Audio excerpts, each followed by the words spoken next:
The black belt's confidence disappeared in seconds. The Navy SEAL.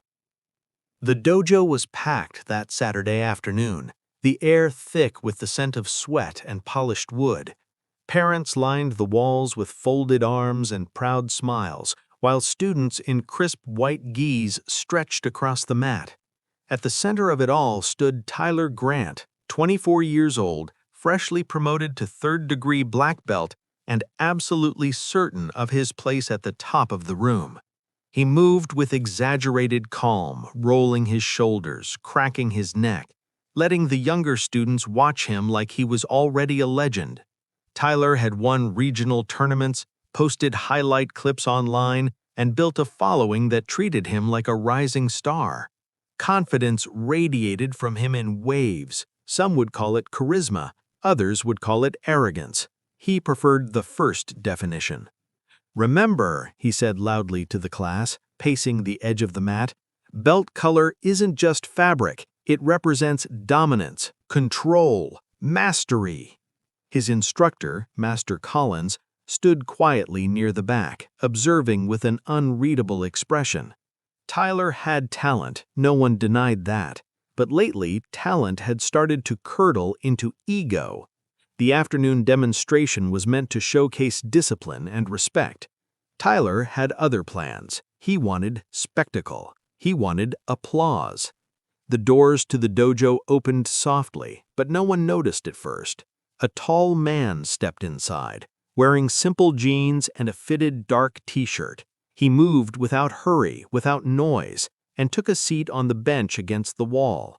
His posture was relaxed, almost casual, yet there was something grounded about him, something steady.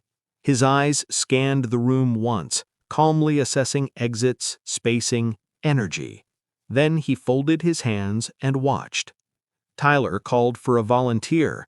"Let's make this interesting," he said with a grin. A teenage brown belt stepped forward nervously. The sparring began lightly, but Tyler quickly escalated the intensity, sweeping the teen to the mat with a sharp maneuver that earned gasps from the audience. He helped him up, but the message was clear. Tyler liked proving superiority.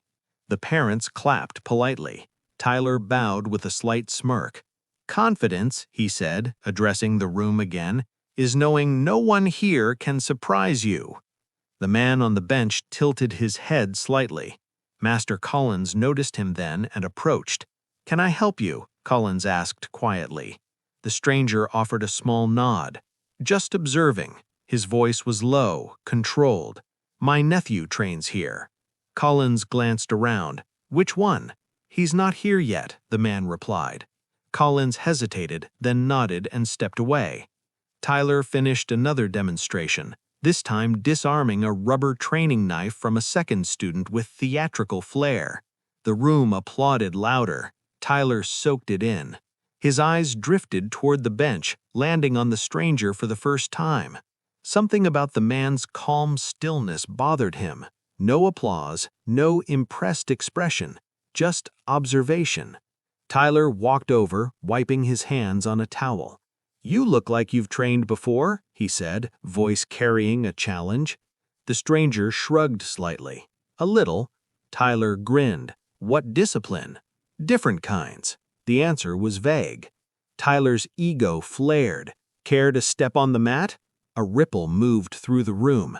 Master Collins opened his mouth to intervene, but the stranger stood before he could. "If you'd like," he said simply.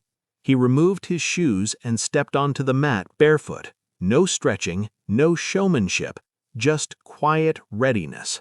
Tyler rolled his shoulders dramatically. "We'll keep it light," he said, glancing at the audience. "Don't want anyone getting hurt." The stranger nodded once. They bowed.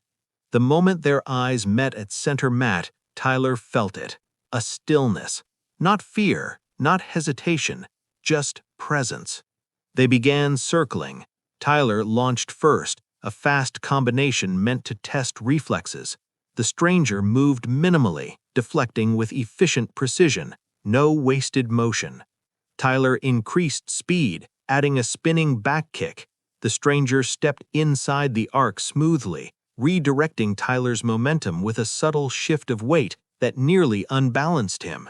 A flicker of irritation crossed Tyler's face. The room had gone quiet.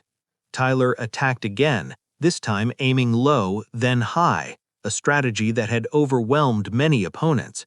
The stranger absorbed the rhythm, adjusting seamlessly. His breathing remained steady. Tyler felt his own pulse quickening. He attempted a sweep. In a blink, the stranger countered, capturing Tyler's wrist and guiding him downward with controlled force. Tyler hit the mat flat on his back. Not violently, not brutally, just decisively.